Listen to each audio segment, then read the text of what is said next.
महाकुंभ में हुई भगदड़ को लेकर भावुक दिखे मुख्यमंत्री योगी आदित्यनाथ। वहीं प्रेस वार्ता कर दी जानकारी मैं सभी उन पुण्य आत्माओं और के प्रति श्रद्धालुओं को दी अपनी नम्र श्रद्धांजलि। श्रद्धांजलि अर्पित करता हूं। परिजनों के प्रति हमारी पूरी संवेदना है। महाकुंभ प्रयागराज का आज मौनी अमावस्या का मुख्य स्नान है और कल सायंकाल 7 बजे से ही काफी बड़ी संख्या में श्रद्धालुजन प्रयागराज पहुंच करके स्नान भी कर रहे थे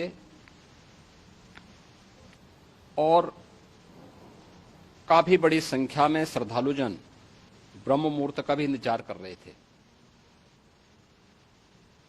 एक दुर्भाग्यपूर्ण हादसा इसी दौरान अखाड़ा मार्ग पर संगम के तट पर हुआ, जिसमें 90 से ज्यादा लोग गंभीर रूप से या सामान्य रूप से घायल हुए। यह हादसा भारी भीड़ के द्वारा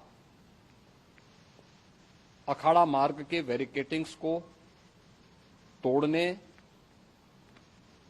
और उसके बाद उससे कूद करके जाने के कारण वहां पर हुआ है, जिसमें 30 के आसपास लोगों की दुखद मृत्यु हुई है। 36 घायलों का प्रयागराज में उपचार चल रहा है।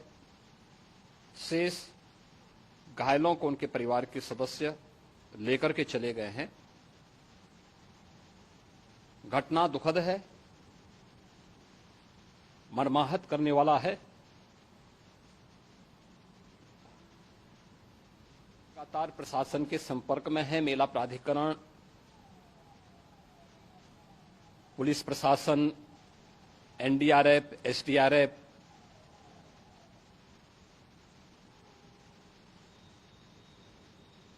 और भी अन्य जितने भी व्यवस्थाएं हो सकती थी उन सबको वहां पर तैनात किया गया है। परिणाम इसी का है कि हादसे के कुछ ही देर के बाद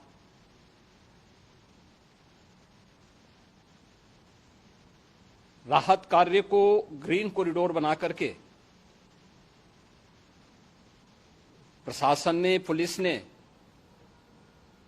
एनडीआरएफ और एसडीआरएफ के स्वयंसेवकों ने सभी लोगों को हॉस्पिटल तक पहुंचाने का काम किया है। लेकिन दुर्भाग्य से इस दौरान ये मौतें हुई हैं।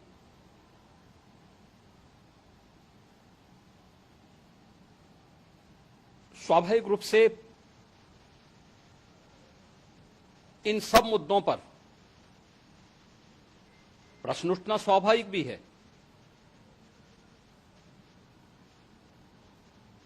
उपचार के बाद बहुत सारे लोग अपने परिवारजनों के साथ जा चुके हैं, उनके परिवार के लोग ले जा चुके हैं। जो बाकी बच्चे हैं उनका उपचार चल रहा है। उपचार के सारे इंतजाम वहां किए गए हैं।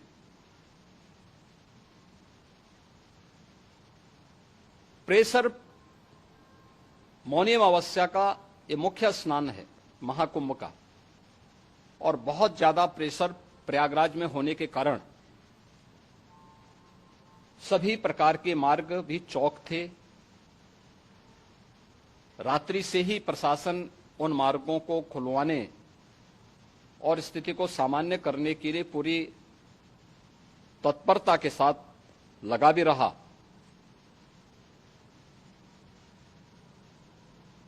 ये सभी घटनाओं के बाद, ये जो हादसा हुआ है, इस हादसा के बाद वहां पर अखाड़ों ने जो आज अमृत स्नान ब्रह्म मुहूर्त में 4 बजे से प्रारंभ होना था। मेला प्राधिकरण के अनुरोध पर उन्होंने स्थगित किया था। अपराह्न में अमृत स्नान प्रारंभ हुआ, जिसमें सभी अखाड़ों ने और अन्य जो सहयोगी संस्थाएं हैं उन लोगों ने इसमें भाग लिया। सभी पूज्य आचार्य महामंडलेश्वर भी इस अमृत स्नान में भागीदार बने। प्रयागराज में आज 8 करोड़ से अधिक लोगों का, श्रद्धालुओं का दबाव था। यद्यपि अगल बगल के जनपदों में मिर्जापुर, भदोई, प्रतापगढ़, फतेहपुर, कौशाम्बी, इन सभी जनपदों में भी होर्डिंग एरिया बना करके काफी बड़े पैमाने पर श्रद्धालुओं जनों को रोका गया था, जिन्हें अमृत स्नान संपन्न होने के बाद, सभी अखाड़े स्नान संपन्न कर चुके हैं, उसके बाद अब वहां से रिलीज किया गया है। इतना भारी दबाव ये पहली बार वहां पर देखने को मिला था, और जिसके बारे में हम लोगों ने पूरे इंतजाम करने के प्रयास भी किए गए थे। रेलवे स्टेशनों पर, चाहे वह झूसी हो, चाहे वह प्रयागराज सिटी हो, प्रयागराज हो, फाफामऊ हो, उन सभी पर लगातार दबाव बना रहा। रेलवे ने भी इस दौरान वहां के दबाव को ध्यान में रखते हुए मेला स्पेशल चलाई। रूटीन और मेला स्पेशल को मिलाकर के लगभग 300 से अधिक ट्रेन रेलवे के द्वारा अब तक चलाई जा चुकी हैं, और जिससे श्रद्धालु जनों को उनके गंतव्य तक पहुंचाया जा सके। उत्तर प्रदेश परिवहन निगम ने भी अपनी 8000 से अधिक बसेज श्रद्धालु जनों को उनके गंतव्य तक पहुंचाने के लिए लगाया हुआ है, और जिससे उन सबको सुरक्षित उनके घरों तक पहुंचाया जा सके। दिन भर स्मूथली, बहुत ही सुगमता के साथ पूरा स्नान इसके बाद हुआ है, जिसमें पूज्य शंकराचार्य, आचार्य महामंडलेश्वर, वरिष्ठ संतजन और सभी अखाड़ों ने इसमें पूरा सहयोग भी किया और पूरे कार्यक्रम को सकुशल संपन्न करने में अपना योगदान भी दिया है। ये सभी घटनाएं मर्माहत करने वाली भी हैं और एक सबक भी है, लेकिन हादसे के तह में भी जाने की आवश्यकता है, और इसी दिशा से सरकार ने भी तय किया है कि हम इसकी एक जुडिशियल इंक्वायरी भी करेंगे, क्योंकि कई बार रिव्यू होने के बाद स्थानीय स्तर पर हर प्रकार की सतर्कता के बाद आखिर कहां से ऐसे हादसे फिर भी होते हैं और हुए हैं।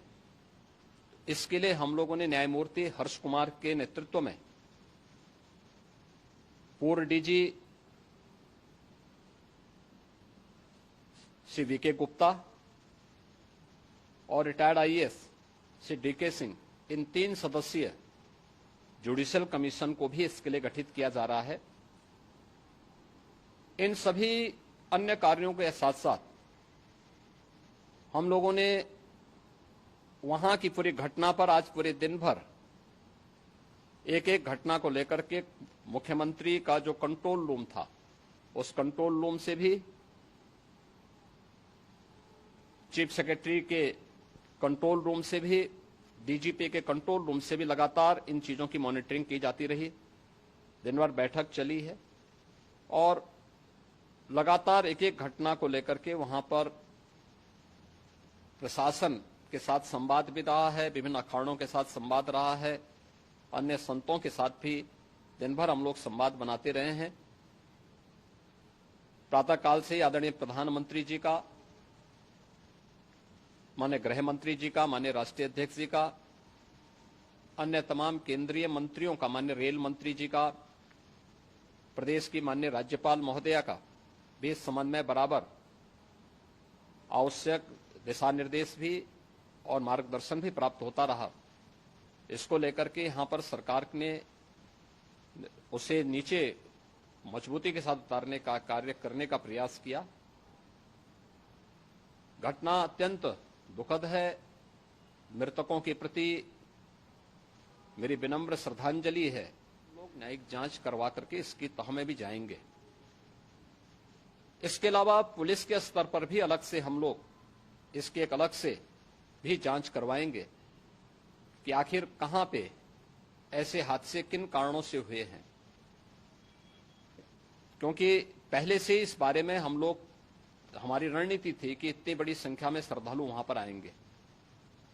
मृतक के परिजनों के प्रति हम प्रदेश सरकार की तरफ से, जिन्होंने इस हादसे में अपने परिवार के सदस्यों को खोया है,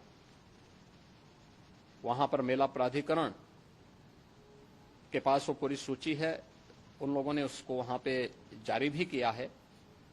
मैं उन सब के प्रति अपनी संवेदना भी व्यक्त करता हूं और परिवारजनों को हम प्रदेश सरकार की तरफ से 25-25 लाख रुपए की आर्थिक सहायता की घोषणा भी कर रहे हैं।